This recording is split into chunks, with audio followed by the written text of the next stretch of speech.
আপোনালোকে স্ক্ৰীনত দেখি থকা এই মছজিদখন হৈছে ভাৰতবৰ্ষৰ একমাত্ৰ কাঁচেৰে নিৰ্মিত মছজিদ। এই মছজিদখন একমাত্ৰ গ্লাছেৰে নিৰ্মিত হৈছে আৰু এই মছজিদখন আছে আমাৰ ভাৰতবৰ্ষৰে আমাৰ ওচৰৰ মেঘালয়ৰ শ্বিলঙত অৱস্থিত আছে। নমস্কাৰ, ভিডিঅ'টোলৈ আপোনালোকক সকলোকে স্বাগতম জনাইছোঁ। আজি কথা পাতিম এই ভিডিঅ'টোৰ এই মছজিদটোৰ বিষয়ে, যিটো মছজিদে সাম্প্ৰদায়িক সম্প্ৰীতিৰ এটা বাৰ্তা সমগ্ৰ ভাৰতবৰ্ষতে দিবলৈ সক্ষম হৈছিলে। শ্বিলঙৰ মেঘালয়ৰ এই মছজিদটো স্থাপন হৈছিলে 2012 চনত। 2012 চনত এই মছজিদটো স্থাপনৰ আঁৰত আছে এটা ৰসাল কাহিনী আৰু সাম্প্ৰদায়িক সম্প্ৰীতি বৃদ্ধি কৰাৰ এক বাৰ্তা আছে এই মছজিদটো নিৰ্মাণ হোৱাৰ আঁৰত। কোৱা হয় যে একমাত্ৰ ভাৰতবৰ্ষত গ্লাছেৰে নিৰ্মিত এই মছজিদটো প্ৰায় 2000 মানুহে মিলি একত্ৰিত হৈ মছজিদটো স্থাপন কৰিছিলে আৰু এই মছজিদটোৰ উচ্চতা হৈছে 120 ফিট।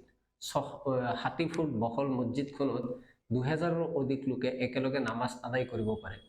আৰু খ্ৰীষ্টান প্ৰধান ৰাজ্য মেঘালয়ত এই মছজিদটো নিৰ্মাণ কৰিছিলে হিন্দু, খ্ৰীষ্টান আৰু মুছলমান সকলোৱে একেলগে একত্ৰিত হৈ আৰু ইয়াৰ জৰিয়তে এটা সম্প্ৰীতিৰ বাৰ্তা গোটেই ভাৰতবৰ্ষত দিবলৈ চেষ্টা কৰিছিলে। কিন্তু আজি কিয় আমি এই বিষয়টো কথা পাতিব বিচাৰিছো?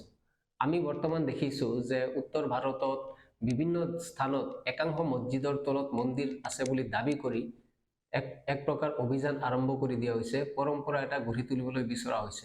ৰাম মন্দিৰ নিৰ্মাণৰ পিছত জ্ঞানবাপী মছজিদৰ পৰা আৰম্ভ হোৱা এই অভিযান ভাৰতবৰ্ষৰ অন্যান্য স্থানতো সিঁচৰিত হৈছে, সম্প্ৰসাৰিত হৈছে।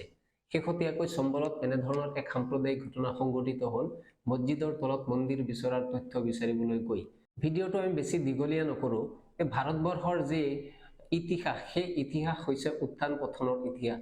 তাতে মোগলসকলে আহিছিলে, ব্ৰিটিছে আহিছিলে, ইয়াৰ আগতো বিভিন্ন ধৰণৰ প্ৰাচীন ভাৰতত বিভিন্ন ইতিহাস আছে যিবিলাকত সংঘৰ্ষ, সাম্প্ৰদায়িক মেৰুকৰণ, সাম্প্ৰদায়িক সংঘৰ্ষ আদিৰ ঘটনা সংঘটিত হৈছে। আৰু সেই সকলোবিলাকৰ পিছত যেতিয়া 1947 চনত ভাৰত স্বাধীন হৈছিলে, তাৰ পিছতে 1991 চনত এটা আইন পাছ কৰা হৈছিলে আৰু সেই আইনৰ ভিত্তিত কোৱা হৈছিলে যে ইয়াৰ 1947 চনৰ পিছত ভাৰতৰ কোনো ধৰণৰ ধৰ্মীয় অনুষ্ঠানৰ স্থিতি চেঞ্জ কৰিব পৰা নাযাব, সলনি কৰিব পৰা নাযাব।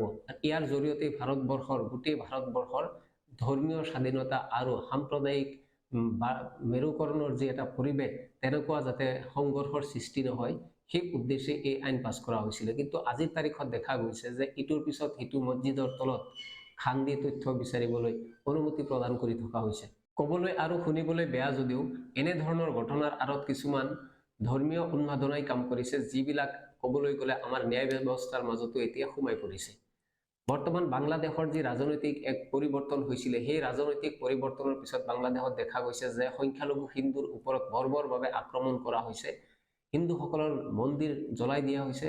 ইস্কনৰ ঘটনা সকলোৱে জানে আৰু সেই ঘটনা ইতিমধ্যে চৰ্চিত হৈ আছে, বিভিন্ন ধৰণৰ কুটাঘাতমূলক তাতে পৰিৱেশ সৃষ্টি হৈ আছে। বাংলাদেশত সংখ্যালঘু হিন্দুৰ ওপৰত আক্ৰমণৰ আঁৰত ভাৰতবৰ্ষৰ যি মুছলমানসকলৰ ধৰ্মীয় স্বাধীনতা, তাত ব্যাঘাত জন্মোৱা এটা কাৰক আছে বুলি একাংশই ক'ব বিচাৰে। অৰ্থাৎ ভাৰতবৰ্ষত মুছলমানসকলৰ মছজিদৰ তলত কি আছে খান্দিবলৈ বিচৰা হৈছে, মছজিদ ভাঙি তাত মন্দিৰ বিচৰা, এনেধৰণৰ এটা অভিযান আৰম্ভ কৰিব বিচৰা হৈছে।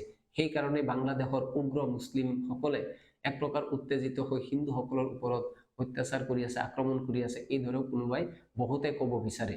কিন্তু আমি সেই কথাটোলৈ নাযাওঁ। বাংলাদেশৰ যি ঘটনা সংঘটিত হৈছে সেয়া নিতান্তই গৰিহণাৰ যোগ্য আৰু অতি নিৰ্মম ঘটনা। এনে ঘটনা সোনকালে বন্ধ হ'ব লাগে। ভাৰতবৰ্ষত আমাৰ কথাটো হ'ল, মেঘালয়ত যিটো কাম 2012 চনত কৰা হৈছিলে, সেই কামটো আজিৰ তাৰিখত সম্ভৱনে? বাংলাদেশৰ ৰাজনৈতিক পৰিৱৰ্তনৰ পিছত যি ঘটনা সংঘটিত হৈ আছে সেয়া আমি দেখি আহিছোঁ। কিন্তু ভাৰতবৰ্ষতো 2014 চনৰ পিছত যি পৰিৱৰ্তন ঘটিছিলে আৰু এই 2014 চনকে বহুতেই বিজেপিৰ দাবী কৰিব বিচাৰে প্ৰকৃত স্বাধীনতা বুলি। আৰু 2014 চনৰ পিছত গোটেই ভাৰতবৰ্ষত এক সাম্প্ৰদায়িক বাতাবৰণ বিৰাজ কৰি থকা নাই বুলি কোনে নদী ক'ব পাৰিব? মন্দিৰ, মছজিদ, লিঞ্চিং, বিভিন্ন ধৰণৰ ঘটনাবিলাক ভাৰতবৰ্ষত সঘনাই সংঘটিত হৈ আছে আৰু তাৰ জৰিয়তে এটা ৰাজনৈতিক দলে সুবিধা আদায় কৰি আছে।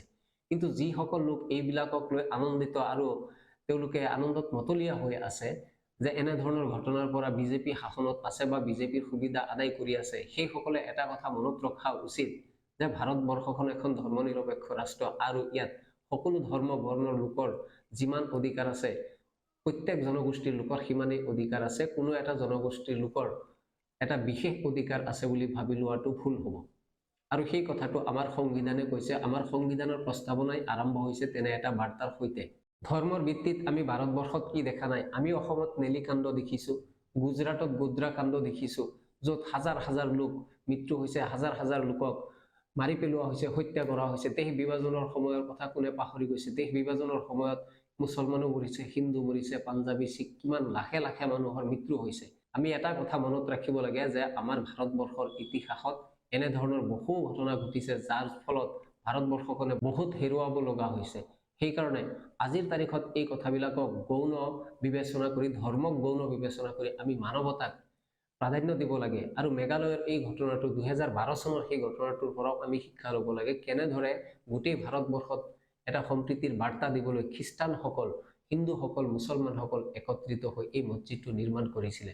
এই মছজিদটোৰ তাৎপৰ্য এয়াই যে এই মছজিদটো ভাৰতবৰ্ষৰ ভিতৰত একমাত্ৰ তেনেকুৱা মছজিদ য'ত হিন্দু, মুছলমান, খ্ৰীষ্টান সকলোৱে একেলগে নিৰ্মিত কৰিছে।